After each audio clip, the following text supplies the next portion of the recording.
Another day, another story. This Sunday morning, as it seemed to Verotchka, even the birds sang differently.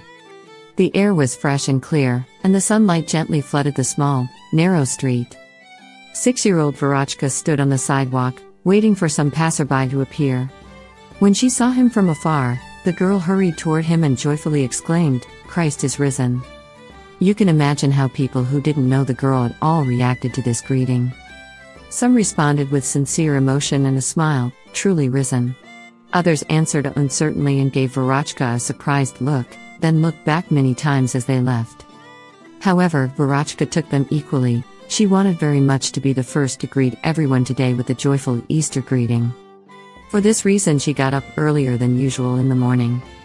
She put on the dress she had prepared for the evening, and her mother made her thick brown hair into 2 tight plaits, decorating them with magnificent bows.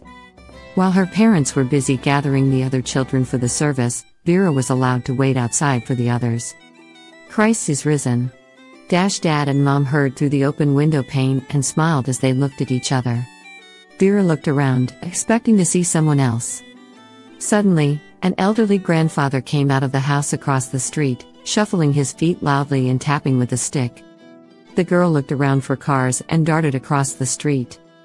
She caught up with the old man and, running ahead, shouted joyfully, "Grandpa, Christ is risen." Drawing for the story "Christ is risen." This unexpected exclamation rang out to the old man like a thunderbolt from a clear sky. He stopped and stared with gray faded eyes into the child's lively face. Then his gray shaggy eyebrows furrowed, his mouth twisted, and he muttered carelessly, "Risen? No. Nonsense.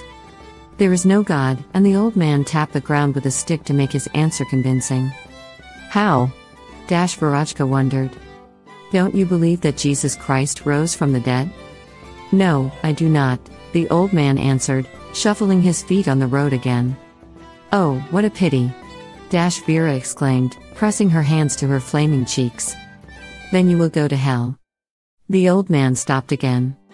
Now it seemed that the child's words had enraged him. "Shoo, you wretch!" He whispered in a hoarse voice and swung his stick at the little girl, who loomed before him like a rabbit in the sun. Verotchka involuntarily recoiled and stepped aside, letting the old man pass. "I'll pray for you a lot," she shouted to him in the back, as the passerby moved away to a safe distance.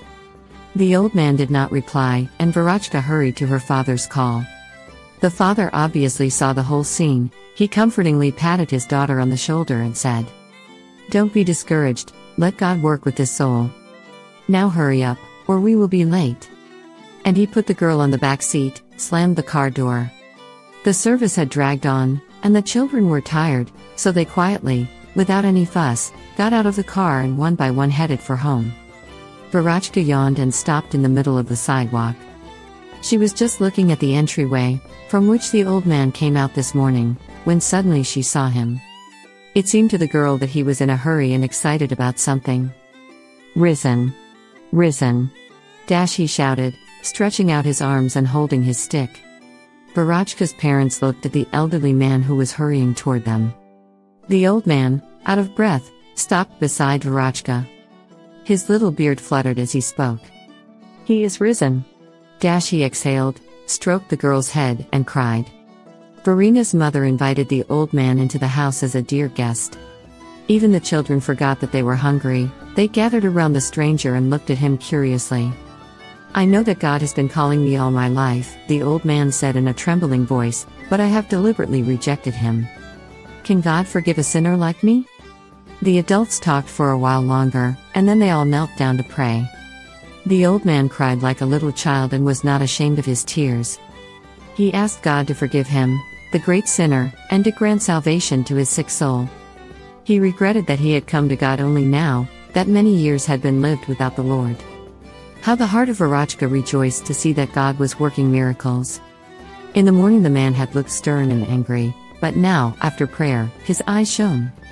During dinner, the old man said that after meeting Verotchka, when he returned from the store, he saw on his bed a large piece of plaster that had broken away from the ceiling and had fallen directly onto his pillow. "Then the Lord spoke to my heart," he continued with a sigh.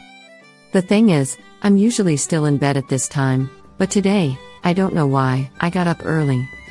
God showed me that my breath was in His hand.